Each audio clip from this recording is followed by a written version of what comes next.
Friends.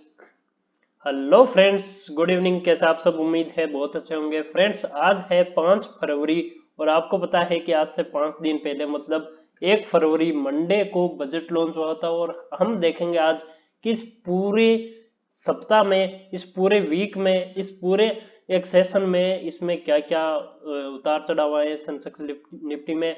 और हम यहाँ पे जो बात करेंगे वो करेंगे सबसे मेन इंपॉर्टेंट टॉपिक की एफआईआईज एंड डीआईएज की होल्डिंग्स की।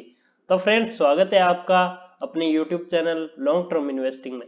फ्रेंड्स, यहाँ पे सबसे पहले हम देख लेते हैं, जैसा कि मैंने आपको वीडियो बना के बताया था, पूरा हर एक वीडियो बना हुआ है, उसके बावजूद भी हम बात कर लेते हैं यहाँ पे सेंसेक्स की।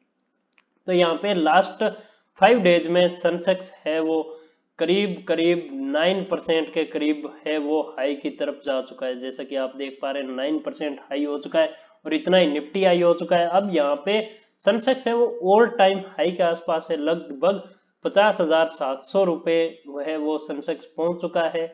और इस टाइम आज है वो फ्राइडे को ज्यादा उतार चढ़ाव है वो सेंसेक्स में आया नहीं था, लेकिन इस पूरे वीक में है वो उतार चढ़ाव लगातार लगे रहे थे। अब यहाँ पे सबसे पहले बात कर लेते हैं बजट की। तो बजट की घोषणाओं के बाद में सबसे ज्यादा जो पीएसयू सेक्टर है उसके अंदर तेजी आई थी। आपको पता है पीएसयू सेक्टर के जो बैंक है और है इनमें तेजी बहुत ज्यादा आई थी। और आपको मान लीजिए कि अगर आपको अभी स्टॉक खरीदने हैं तो सबसे बढ़िया स्टॉक्स में अभी पीएसयू में, बैंक्स में अगर देखा जाए, गवर्नमेंट बैंक में अगर सबसे बढ़िया स्टॉक देखा जाए तो मुझे सबसे बढ़िया है वो एसबीआई का स्टॉक लगता है। क्योंकि एसबीआई है वो लगभग 5 दिन में ऊपर जा चुका है 38%, लगभग 108 रुपए बढ़ चुका है 5 दिन में एसबीआई का स्टॉक। जो स्टॉक 1 फरवरी को ओपन हुआ था 284 रुपए पे, वो अभी स्टॉक 395 रुपए पहुंच चुका है।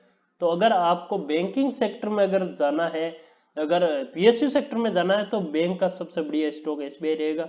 बाकी मैं गवर्नमेंट के किसी भी बैंक के बारे में बता नहीं सकता, क्योंकि आप ये मेरी एक रिकमेंडेशन ना समझे, ये एक तरह से आप एजुकेशनल पर्पज से समझे। क्योंकि आप अगर इन्वेस्ट करते हैं तो सबसे पहले आपको भी यहाँ पे रिसर्च है वो कर लेनी चाहिए।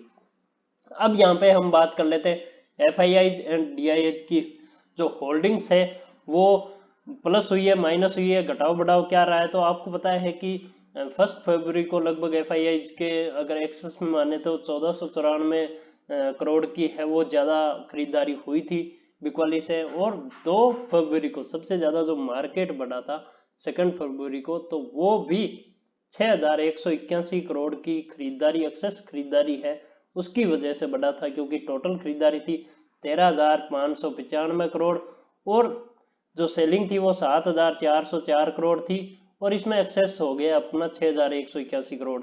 तो इस हिसाब से एफआईआईज की जो होल्डिंग है वो लगातार बढ़ती जा रही है। लेकिन जो डोमेस्टिक इंस्टीट्यूशनल इन्वेस्टर डीआईएज है, इनकी होल्डिंग है वो लगातार सेल में लगी हुई है, लगातार ये अपनी होल्डिंग है वो कम कर रहे हैं। और आपको जैसा कि पता होगा, मैंने आपको बताया भी था कि जो बजट है वो लॉन्च होने वाला था जिस टाइम, उस टाइम है वो डीआईएच की होल्डिंग है वो बढ़ती ही जा रही थी जब लॉन्च होने वाला था उस टाइम।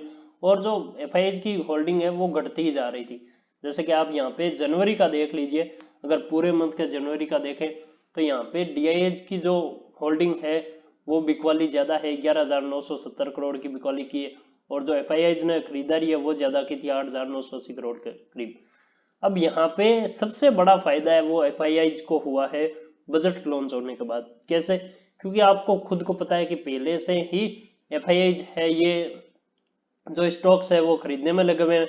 और स्टॉक्स खरीदने की वजह से ही जो मार्केट है वो बजट के पॉजिटिव सेंटिमेंट्स को समझ सका है, पॉजिटिव जो स्ट्रेटजी है वो बन सकी है मार्केट के अंदर। अब यहाँ पे हम बात कर लेते हैं सबसे मेन टॉपिक के ऊपर कि हमें अभी इन्वेस्ट करना चाहिए या नहीं करना चाहिए। तो सबसे पहले मैं बता दूं कि अगर हम इन्वेस्टमेंट पीएसयू सेक्टर के बैंक्स में देखें तो हमें एसबीआई दिखता है सबसे बड़ा बैंक है वो। बाकी सब बैंकों की बात करें तो अभी मर्ज होने का सिस्टम है वो भी स्टार्ट हो जाएगा। अपने वित्त मंत्री ने वैसे ही घोषणा की थी कि जो पीएसयू सेक्टर में जो भी घाटे में जो कंपनियां जा रही है, जो बैंक है सबसे बड़े तो बैंक है 350 में से लगभग 150, तो उसमें है क्या आपके सामने कि जो मर्ज हो जाएंगे तो उसमें आपको ही लॉस होना है, शेयर होल्डर्स को सबसे ज्यादा लॉस होता है। तो यहाँ पे आप एसबीआई अगर लेते हैं तो ये सबसे बढ़िया है। इस ये एसबीआई किसी में दूसरे में मर्ज होना नहीं है, इसी में ही आने बैंक्स। और दूसरी जो बात है वो कंज्यूमर गुड्स की बात करते हैं, तो कंज्यूमर स्टॉक्स है वो खरीदने के लिए ज्यादा बढ़िया रहते हैं। अभी मेरी रिकमेंडेशन ना समझे आप, मैं आगे स्टॉक्स एनालिसिस लाता रहूंगा। अब कंज्यूमर गुड्स के जो स्टॉक हैं उसकी मैं इसलिए बता रहा हूँ क्योंकि उन पे किसी भी तरीके का कोई फर्क नहीं पड़ता। हम बिस्किट खाते हैं चाहे कोई सा बजट लॉन्च हो ना हो, कोई भी आदमी बिस्किट खाना नहीं छोड़ सकता। वैसे ही हम एक सदाबहार स्टॉक की तरफ जाएंगे जहाँ पे पूरी हम सीरीज लाएंगे जिसमें आपको पूरा बताया जाएगा कि कौन कौन से स्टॉक्स है वो आपको कंज्यूमर गुड्स वाले खरीदने चाहिए। तो धन्यवाद फ्रेंड्स, उम्मीद है वीडियो आपको अच्छी लगी हो।